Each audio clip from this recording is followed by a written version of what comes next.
हरे कृष्णा। आज हम चर्चा करेंगे श्रीमती राधा रानी और कृष्ण के विवाह के ऊपर। ओम ज्ञानातिमिरान्धस्य ज्ञानाञ्जनशलाकया चक्षुरुन्मिलितं येन तस्मै श्रीगुरुवे नमः। श्रीचैतन्यमनोभीष्टं स्थापितं येन भूतले स्वयं रूपः कदा मह्यं ददाति स्वपदान्तिकम्। हे कृष्ण करुणा सिंधु दीनबंधु जगत्पते गोपीश गोपिका कांत राधा कांत नमोस्तुते। तप्त कांचन गौरांगी राधे वृंदावनेश्वरी वृषभानुसुते देवी प्रणमामि हरिप्रिये। हरे कृष्णा। तो श्रीमती राधा रानी और कृष्ण का विवाह हुआ कि नहीं, ये बहुचर्चित एक विषय है। कई लोग भगवान श्री कृष्ण के पोजीशन को नहीं समझने के कारण ये प्रश्न उठाते हैं कि भगवान श्री कृष्ण ने आखिर श्रीमती राधा से विवाह ना करके रुक्मिणी से क्यों विवाह किया। इसमें हमें सबसे पहले जो समझने की बात है वो है भगवान श्री कृष्ण की जो पोजीशन है परम पुरुषोत्तम भगवान के रूप में उसको, और ऐसा कोई शास्त्र नहीं है जो राधा और कृष्ण को अलग अलग बताया जाता है। राधा रानी कृष्ण ही है, राधा कृष्ण अभिन्न है। राधिका तापनी उपनिषद, राधिको उपनिषद, इन उपनिषदों में स्पष्ट बताया गया है कि एक आत्मा है और एक ही ब्रह्म है। ब्रह्म मीन्स भगवान है वो लोग। तो इसलिए एक्चुअली कोई अंतर नहीं है। तो कृष्ण को राधा रानी से हमारे भौतिक जगत के समाज के हिसाब से कुछ विवाह ही करना पड़ेगा, ऐसा कोई बाध्य बाधकता नहीं है या कंपल्सन नहीं है। जैसे सूर्य की रोशनी और सूर्य अभिन्न है, ऐसे शक्तिमान कृष्ण और शक्ति राधा अभिन्न है। राधा रानी कृष्ण की अंतरंगा शक्ति है, आह्लादनी शक्ति है। तो आइए सबसे पहले समझते हैं दो रस के बारे में, स्वकीय और पराकिया रस। स्वकीय रस में जैसे कि गोलक वृंदावन धाम में स्वकीय रस में सभी गोपियां कृष्ण की ही है। गोपियां ही क्यों, हम सभी आत्माएं कृष्ण की है। कृष्ण ही एकमात्र भोक्ता है और हम उनके सेवक सेविकाएं हैं। तो इस बात को जब हम समझ जाएंगे तो हम राधा कृष्ण का जो भौम वृंदावन में या भौतिक जगत में जो अवतरित होते हैं, जो लीलाएं हैं, उसके ऊपर कोई प्रश्न नहीं उठाएंगे। तो स्वकीय गोलक धाम में सभी गोपियां कृष्ण की है, और जब भौतिक जगत में अवतरित होते हैं, और भौतिक जगत में भी वो जगह भौतिक नहीं है, क्योंकि भगवान वही वृंदावन धाम को यहाँ प्रकट करते हैं और यहाँ पे पराकिया रस प्रधान हो जाता है, जो उन्नत उज्जवल रस माना जाता है, जिसमें योग माया के प्रभाव से गोपियों को लगता है कि उनका पति कोई और है और उपपति कृष्ण है, जिनसे मिलने के लिए वो किसी भी हद तक जा सकती है। वो कृष्ण से इतना प्रेम करती है। और ये जो दृष्टांत है ये हमारे लिए सीखने के लिए है। आचार्य लोग बोलते हैं ऐसे ही हमें कृष्ण से प्रेम करना चाहिए। आप भौतिक जगत में बहुत सारे सन्यासी ब्रह्मचारी आदि देखते हैं, लेकिन आध्यात्मिक जगत में कोई ब्रह्मचारी सन्यासी नहीं है। राधा कृष्ण का परिवार है, वहाँ सब गृहस्थ है। तो हमें भगवान के जो दिव्य लोक के परिवार है उनको हम कैसे जानेंगे अगर भगवान अवतरित नहीं होंगे। उनकी चर्चा करके ही हम शुद्ध होते हैं। अतः श्रीमती राधा रानी और कृष्ण में कोई अंतर नहीं है, और भगवान श्री कृष्ण एक विशेष लीला यहाँ पे स्थापित करते हैं और हमारे जैसे जीवों को दिखाने के लिए कि जब हमारे परिवार भी है, पति है, पत्नी है, बच्चे हैं, लेकिन फिर भी सबसे अधिक हमें कृष्ण से प्रेम करना है, क्योंकि हम कृष्ण के अंश हैं, हम भगवान के अंश हैं। हम कोई देवी देवता के या मनुष्य का अंश नहीं है, क्योंकि हम आत्मा हैं। हाँ, शरीर का जन्म माता पिता से हो सकता है, लेकिन आध्यात्मिक आत्मा का जन्म कृष्ण से ही हुआ है। कृष्ण ही माता है, कृष्ण ही पिता है समस्त जीवों का। जब संसार खत्म हो जाता है और श्वास भगवान विष्णु अपने अंदर ले लेते हैं, तो सब भगवान के पेट में ही तो जाते हैं, और पेट में माता ही तो शिशु को गर्भ में रखते हैं। तो इसलिए भगवान ही हमारे माता है और भगवान ही हमारे पिता है। केवल गोपियाँ ही क्यों, हम सभी को कृष्ण से ही प्रेम करना चाहिए, हम सभी लोग उन्हीं की है। तो जब यहाँ राधा रानी और कृष्ण का जो दिव्य लोक यानी गोलक वृंदावन में जो उम्र बताया गया है, रूप गोस्वामी पाद बताते हैं कि राधा रानी का उम्र है एग्जैक्ट 14 साल 2 महीना और 15 दिन। किशोरी है श्रीमती राधिका, अत्यंत सुंदरी, करोड़ों गोपियों की जो है वो लीडर है, गुरु है सबकी। और कृष्ण का उम्र बताया जाता है गोलक वृंदावन में 15 साल 9 महीना और 7.5 दिन। तो इस प्रकार एग्जैक्ट हमारे आचार्य लोग बताते हैं।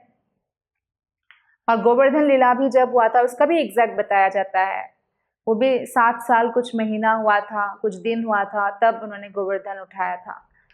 एक बार ऐसा हुआ राधा रानी, क्योंकि दुर्वासा मुनि का उनको आशीर्वाद था कि जो राधा रानी जो भी बनाएंगी वो खाने वाले लंबे उम्र के होंगे, बीमार नहीं पड़ेंगे इत्यादि। तो राधा रानी रोज ही यशोदा माता के वहाँ कृष्ण के लिए खाना बनाने आती थी।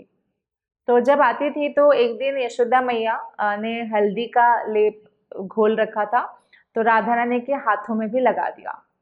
जनरली हाथ पीला करना किसके हाथ में लगाया जा सकता है? बहू के हाथ में लगाया जा सकता है। तो श्रीमती राधा रानी के हाथ में लगाया तो राधा रानी तो बहुत प्रसन्न हुई, क्योंकि यशोदा माता ने एक प्रकार से उनको बहू स्वीकार कर लिया और कृष्ण तो उनका चिरंतन पति है, स्वामी है। तो राधा रानी प्रसन्न तो बहुत हुई और शर्मा भी गई। और वहाँ से फिर वो जब अपने घर आ रही थी, वहाँ से खाना बनाकर घर आ रही थी, तो उनको लगा कि अगर ऐसे पीला हाथ लेके मैं अपने गांव जाऊंगी तो लोग मेरे बारे में क्या सोचेंगे, माता पिता क्या सोचेंगे। तो एक पोखर सा था छोटा पानी का, तो तालाब, तो उसमें अपना हाथ धो लिया। तो अभी भी ब्रज में वो पीली पोखर है, तो जिसमें राधा रानी ने अपना पीला हाथ धोया था। तो उसके बाद हाथ धोने के बाद भी आपने देखा होगा, हल्दी वाला हाथ धोने के बाद भी थोड़ा पीला पीला तो रहता है। तो जैसे ही श्रीमती राधा रानी अपने घर पहुंची तो पीला हाथ देखा, तो कीर्तिदा माता जो यशोदा माता की बहुत अच्छी सखी थी, हम सब जानते हैं कि श्रीमती राधा रानी जब प्रकट हुई थी उन्होंने नेत्र नहीं खोला था, और यशोदा माता जब कृष्ण के साथ आए थे तो कृष्ण के स्पर्श से ही राधा रानी ने नेत्र खोला था। तब से कीर्तिदा माता यशोदा माता की बहुत अच्छी सखी बन गई थी, बहुत अच्छा रिश्ता बन गया था। तो कीर्तिदा माता जी को तो बहुत अच्छा लगा और उन्होंने वृषभानु को भी कहा कि हमारी बेटी को लगता है यशोदा मैया ने जो है हाथ में हल्दी लगा दिया। इसका अर्थ है कि वो हमारी बेटी को बहुत पसंद करती है। तो क्यों ना चाहते थे वो लोग कि राधा का विवाह कृष्ण से हो। तो उन लोगों ने बहुत सारा मिठाई और बहुत सारा मोती का हार और ये सब जो बहुत सारा ज्वेलरी भेज दिया रिश्ता करने के लिए, जैसे लड़की वाले ने लड़कों के घर में सामान भेज दिया। तो यशोदा माता और नंद बाबा ने जब देखा कि कीर्तिदा माता और वृषभानु महाराज की तरफ से ही ये रिश्ता आया है, और वो लोग तो चाहते ही थे कि कृष्ण के लिए हमेशा राधा रानी ही भोजन पकाए, तो इस तरह से यशोदा माँ और नंद बाबा बहुत खुश हुए। और उन्होंने देखा कि इतना प्रचुर मात्रा में भेजा था ना वो मोती का हार और ज्वेलरी और स्वीट्स, तो यशोदा माँ को लगा कि हमारे पास इतनी मोतियाँ नहीं है जितना उन्होंने भेजा है। ऐसे भी कृष्ण के नंद बाबा के पास 9 लाख गाय थे और राधा रानी के पास 1 लाख ज़्यादा थे वृषभानु के पास। बहुत समृद्ध है श्रीमती राधा रानी, आखिर आदि लक्ष्मी है। तो जो भेजा, तो यशोदा मैया ने जब ये बात कर रहे थे नंद महाराज से कि हमारे पास प्रचुर मात्रा में मोती नहीं है, तो कृष्ण ने सुन लिया। तो कृष्ण ने जो राधा रानी के घर से मोतियाँ आई थी यशोदा माँ से मांग कर, वो मोतियाँ जो है एक फील्ड में बो दिया और उससे पेड़ कृष्ण ने लगाया, उसमें से बहुत सारा मोतियाँ प्राप्त किया कृष्ण ने और यशोदा माता को दिया। तो बहुत सारा मोतियाँ, अलंकार और मिठाई बनाकर यशोदा मैया ने जैसे विवाह का प्रस्ताव स्वीकार किया करके भेज दिया कीर्तिदा माता जी के घर। तो कीर्तिदा माता और वृषभानु महाराज बहुत प्रसन्न हुए और कि हमारा जो विवाह का प्रस्ताव था उन्होंने स्वीकार कर लिया। तो पौर्णमासी जो योगमाया ही रह रही थी पौर्णमासी के रूप में, तो उनसे सब लोग जो है कंसल्ट करते हैं और ऐसे भी ज्योतिष शास्त्र दिखाया जाता है। तो पौर्णमासी ने बोला कि हाँ, राधा और कृष्ण का जो जन्म कुंडली है और ज्योतिष शास्त्र की गणना के अनुसार अगर मैं देखूं तो विवाह अभी करेंगे तो ये विवाह जो है ज़्यादा नहीं चलेगा, तो थोड़ा समय रुक के हम विवाह करते हैं, ऐसा कहा। और पौर्णमासी की बात सभी मानते हैं, तो सब लोग रुक गए, फिर विवाह पोस्टपोन्ड हो गया। तो इस प्रकार से विवाह की बात तो चल ही रही थी। नहीं तो लोगों के मन में प्रश्न आता है ना कि कीर्तिदा माता और यशोदा माता के दोनों घरों में इतना अच्छा संबंध, तो क्यों नहीं विवाह हुआ? इसी कारण से। और ये भी पौर्णमासी माता ने इसलिए किया कि परकिया रस जिस उद्देश्य से भगवान प्रकट हुए हैं, तो उस उद्देश्य का पूर्ति हो, और साथ ही साथ जो है भगवान श्री कृष्ण जो विरह लीला हमारे भौतिक जगत में हो सकता है कृष्ण का, वो आध्यात्मिक जगत में भाव को धारण किया जा सकता है, पर यहाँ पे ऐसे विरह होता है जिसमें आध्यात्मिक विरह में एक दिव्य आनंद होता है जो भौतिक विरह में नहीं होता है। तो विरह का आनंद भी कृष्ण और राधा दोनों को मिलना था। हालांकि ऐसा लगता है कि राधा रानी का प्राण निकल रहा है, लेकिन उसमें भी एक दिव्य आनंद होता है। Before a single drop, there is a heartbeat. At Haribol, that heartbeat is never traded for milk. Every cow and bull is protected lifelong. This is ahimsa. This is kindness. This is devotion. Switch to Haribol Ahimsa A2 milk. तो इस तरह से फिर एक बार ऐसा हुआ कि राधा और कृष्ण का विवाह तो हुआ, पर इसमें यशोदा माता और नंद बाबा तो नहीं थे। एक बार कृष्ण को लेके नंद बाबा जंगल गए थे गोचारण करने के लिए। कृष्ण बहुत छोटे थे, तो अचानक तूफान आ गया, बहुत घनघोर तूफान आ गया। तो फिर तूफान में वो सोच रहे हैं कि मैं गैया को भी संभालूं कैसे, और इतना छोटा है कृष्ण कैसे ले जाऊं। तभी वहाँ श्रीमती राधा रानी प्रकट हुई, क्योंकि नंद बाबा को गर्ग मुनि ने बताया था श्रीमती राधा रानी और कृष्ण का जो है दिव्य युगल जोड़ी के बारे में। तो नंद बाबा ने राधा रानी को प्रणाम किया और कहा, आप तो अनादिकाल से एक दूसरे के लिए हैं, है ना, आपके शाश्वत पति है कृष्णा, तो आप उनको लेके जाइए और यशोदा माता को दे दीजिएगा। तो फिर कृष्ण को लेकर श्रीमती राधा रानी जाती है, और जैसे ही अचानक जंगल में प्रवेश करते हैं तो अचानक जंगल का जो है रूप रेखा बदल जाती है, और ऐसा कृष्ण एकदम किशोर अवस्था में आकर श्रीमती राधा रानी के समक्ष प्रकट हो जाते हैं और राधा रानी से कहते हैं कि मैंने गोलक वृंदावन में जो आपसे मैंने ये प्रॉमिस किया था, वचन दिया था कि मैं आपसे विवाह करूंगा, तो आज वो दिन आ गया है। तो फिर भगवान श्री कृष्ण ब्रह्मा जी को स्मरण करते हैं और तुरंत ब्रह्मा जी वहाँ प्रकट होते हैं। ब्रह्मा जी भगवान के पुत्र भी है और साथ साथ शिष्य भी है।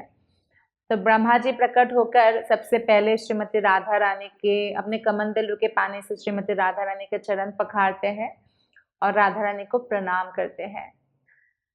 श्रीमती राधा रानी बहुत प्रसन्न होती है और ब्रह्मा जी स्तुति भी करते जब भी भगवान से मिलते हैं। तो ब्रह्मा जी श्रीमती राधा रानी से कहते हैं कि हे श्रीमती राधिका, हे माते, मैंने पुष्कर सरोवर के किनारे 60,000 वर्षों तक तपस्या किया भगवान कृष्ण के लिए। तब कृष्ण मेरे ऊपर प्रसन्न हुए और वर मांगने के लिए कहा। तब मैंने कृष्ण से मांगा था कि अगर आप मुझ पर प्रसन्न हैं तो मुझे श्रीमती राधा रानी का चरण दर्शन करवाइए। तो कृष्ण ने तब कहा, तथास्तु। तो आज वो दिन है कि भगवान श्री कृष्ण ने मुझे बुलाया ताकि मैं आपके चरण पखार सकूं और चरण दर्शन कर सकूं। आज मैं धन्य धन्य हो गया, जिसके चरणों का दर्शन बड़े बड़े महात्माओं को भी नहीं होता है, वो मुझे हो गया। और राधा रानी की स्तुति में बोलते हैं कि आपका जो महिमा है वो अनंत शेषनाग भगवान शिव जी या धर्मराज यमराज भी वो महिमा को गाकर ख़त्म नहीं कर सकते, या इतने महिमा को नहीं जानते जितनी महिमा आपके पास है, कितनी महिमा मंडित है आप, और आज आप मेरे समक्ष खड़े हैं। तो श्रीमती राधा रानी भी ब्रह्मा जी की स्तुति से बहुत प्रसन्न होती है। ऐसे भी राधा रानी करुणा के एकदम सागर है। तो कहती है कोई वर मांगो। तो ब्रह्मा जी यही फिर से वही वर मांगते हैं कि हे श्रीमती राधा रानी, मेरा मन हमेशा आपके युगल चरणों में स्थित रहे। तो राधा रानी ने कहा तथास्तु। फिर भगवान श्री कृष्ण की इच्छा से, क्योंकि ब्रह्मा जी को क्यों बुलाया गया था, राधा कृष्ण की विवाह के लिए भांदिर वन में। अभी भी भांदिर वन में उस स्थली है और भक्त लोग जाते हैं, और अगर आप नहीं गए हैं तो ज़रूर जाना चाहिए। वहाँ पे थोड़ा सा क्षण व्यतीत करने का भी महान लाभ मिलता है। तो ब्रह्मा जी ने सब कुछ यज्ञ का सामग्री इकट्ठा किया, फिर विवाह के लिए सब कुछ बंदोबस्त किया, और एक पुजारी की भांति राधा कृष्ण का पूरी रीति रिवाज से जो है विवाह संपन्न किया। विवाह संपन्न करने के बाद ब्रह्मा जी ने कहा कृष्ण से कि मैं तो आपके विवाह की पुरोहित बना, तो मेरी दक्षिणा कहाँ है। तो भगवान कृष्ण ने कहा आपको क्या दक्षिणा चाहिए। फिर इसे ब्रह्मा जी, क्योंकि बहुत इंटेलिजेंट है, तो ब्रह्मा जी ने दक्षिणा में क्या मांगा कि आप दोनों की भक्ति, या आप दोनों के चरणों में मेरा हमेशा मन स्थित रहे, आप दोनों की हमेशा मुझे भक्ति मिले। तो भगवान और राधा रानी ने अति प्रसन्न होकर उनको तथास्तु कहा। तो इस प्रकार से भांदिर वन में विवाह संपन्न होता है श्रीमती राधिका और कृष्ण का। जहाँ तक कृष्ण का फिर मथुरा जाने की लीला आती है। फिर मथुरा से कृष्ण द्वारका जाते हैं, और द्वारका में धीरे धीरे कृष्ण का 16,108 रानियाँ होती है। ये 16,108 रानियाँ भी राधा रानी का ही विस्तार है। राधा रानी कृष्ण की नित्य संगिनी है। जहाँ जहाँ कृष्ण जाते हैं, कोई भी एक्सपेंशन हो कृष्ण का, जैसे कृष्ण का एक्सपेंशन है या विस्तार है भगवान विष्णु के रूप में वैकुंठ में, तो राधा रानी वहाँ महालक्ष्मी के रूप में स्थित रहती है। जहाँ भगवान का विस्तार द्वारका कृष्ण के रूप में है, तो वहाँ पे राधा रानी 16,108 रानियों के रूप में स्थित है। और गोलक धाम में या भौम वृंदावन में श्रीमती राधा रानी अनंत गोपियों के रूप में स्थित है। समस्त गोपियों की सृष्टि श्रीमती राधिका के शरीर से ही हुआ है, तो इसलिए कोई अंतर नहीं है। वो सभी लोग भगवान कृष्ण की सेवा में निमग्न रहते हैं। तो कई बार ऐसी लीलाएं आती है, और इन लीलाओं से हमें कभी भी कंफ्यूज नहीं होना चाहिए। जैसे कि राधा रानी का अभिमन्यु से विवाह हुआ। देखिए, अभिमन्यु एक गोप बालक है, और भगवान के धाम के जितने भी गोप बालक हैं उनका जन्म कृष्ण की ही शरीर से हुआ है, तो वो कृष्ण से अभिन्न है। और जहाँ तक अभिमन्यु की बात है, वो बहुत बड़े भक्त थे देवी की। तो एक बार ऐसी लीला आती है कि भगवान श्री कृष्ण राधा रानी से मिलना चाह रहे थे। तो राधा रानी मिलने आई कृष्ण से गौरी देवी के मंदिर में। तो एक राधा रानी की ओपोनेंट गोपी है चंद्रावली, तो उनकी सखियों ने देख लिया राधा कृष्ण को गौरी देवी के मंदिर में। तो देखकर उन लोगों ने जाके तुरंत, राधा रानी की सास का नाम है जटिला और ननद का नाम है कुटिला, तो जटिला को बोल दिया। तो जटिला एकदम आग बबूला हो गई कि ऐसा कैसे। तो अभिमन्यु को कहा, तो अभिमन्यु तुरंत भाग कर आए कि गौरी देवी के टेम्पल में, और तब तक भगवान श्री कृष्ण दुर्गा देवी का रूप धारण कर चुके थे, क्योंकि दुर्गा देवी का भी जो है विस्तार भगवान से ही हुआ है। सबका जन्म भगवान से हुआ है। भगवान ने भगवत गीता में चतुर्श्लोकी गीता, जो 10वें अध्याय के 8 से 11वां श्लोक है, तो 8वें श्लोक में कहते हैं अहम सर्वस्य प्रभवो मत्त सर्वम प्रवर्तते, मेरे से ही सबकी सृष्टि हुई है। कई बार लोग ये प्रश्न करते हैं, अच्छा भगवान क्यों मेरा भक्ति करो, मेरे मेरे मेरे ऐसे क्यों बोलते हैं, ये तो अहंकार हुआ। देखिए, आपका घर है अगर, तो वह आपका घर बोलते हैं तो वो सच है, लेकिन एक्चुअली हमारा घर भी हमारा नहीं है, सब कुछ भगवान का है, सारा जमीन गोपाल का है। तो कृष्ण ही केवल बोल सकते हैं कि मैं भगवान हूँ, मेरे से सबकी उत्पत्ति हुआ है। कोई अन्य नहीं बोल सकते, ब्रह्मा जी, शिव जी या कोई भी देवता ऐसा नहीं कह सकते हैं। क्योंकि कई बार प्रश्न आता है, नहीं कृष्ण ने ऐसा क्यों कहा? इसलिए कहा क्योंकि वो सत्य है और इस परम सत्य को हमें जानना अत्यंत आवश्यक है। सारे शास्त्र जो है इसका प्रमाण देते हैं।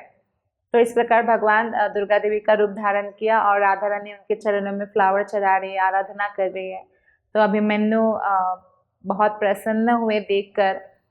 तो वृंदा देवी भी थी, तो वृंदा देवी ने अभिमन्यु को बताया कि आपके ही लॉन्ग लाइफ के लिए राधा रानी ने इतना सुंदर पूजा किया है। तो एक बार भगवान काली देवी का भी रूप धारण करते हैं। तो ऐसा ही स्थिति होता है कि राधा रानी कृष्ण से मिलती है।